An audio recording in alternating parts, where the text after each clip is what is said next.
हाय।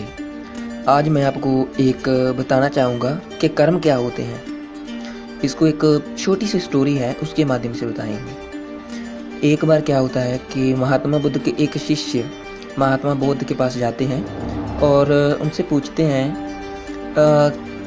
कर्म क्या होते हैं। महात्मा बुद्ध अपने शिष्य को अपने पास बिठाते हैं और उन्हें बताते हैं कि उन्हें एक स्टोरी बताते हैं। क्या होता है, बहुत समय पहले की बात है।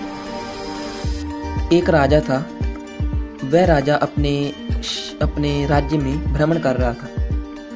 साथ में उनके मंत्री थे। वह घोड़ों पर भ्रमण कर रहे थे, घूम रहे थे। राज्य में एक छोटी सी चंदन की लकड़ी की दुकान थी।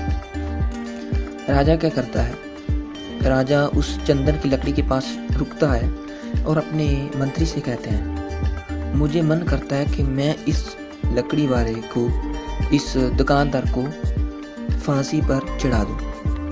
मंत्री आश्चर्य से भर जाता है, ये राजा क्या कह रहा है, क्योंकि ना तो दोनों के बीच कोई झगड़ा हुआ था, ना तो राजा और दुकानदार के बीच झगड़ा हुआ था, ना तो कोई बातचीत हुई थी। तो मंत्री क्या करता है, सुबह जब घूमकर भ्रमण कर राजा और मंत्री वापस चले जाते हैं अपने राज्य में, तब मंत्री क्या करता है, अपना भेष को बदल कर उस दुकानदार के पास जाता है और उनसे पूछता है, और भाई साहब कामकाज कैसे चल रहा है। जो दुकानदार होता है वह कहता है, अरे भाई दुकान का तो बहुत मंदा है। कोई भी आदमी इस दुकान में आता है और बहुत ज़्यादा तारीफ करता है, लकड़ी को सूंघता है, उसको स्मेल करता है, लेकिन कोई भी खरीदता नहीं है।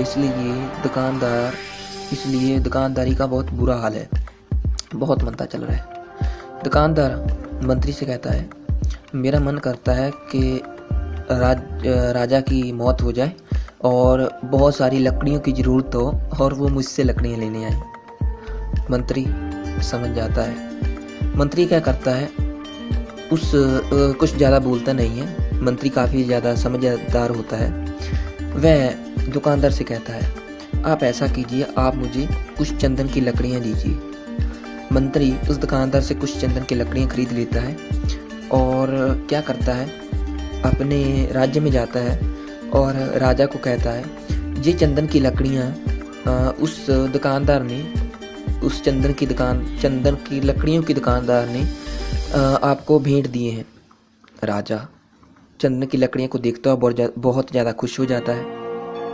राजा सोचता है, मैं तो वैसे ही बुरा सोच रहा था उसके बारे में। राजा कुछ सोचता है और कुछ सोने के सिक्के उस चंदन की लकड़ी की दुकान वाले को भिजवा देता है। मंत्री फिर से भेष बदलता है और एक आम नागरिक की तरह उस लकड़ी वाली दुकानदार के पास जाता है और उसे सोने के सिक्के दे देता है। अब क्या होता है कि दोनों के विचार एक दूसरे के प्रति बहुत ज़्यादा तब्दील हो जाते हैं।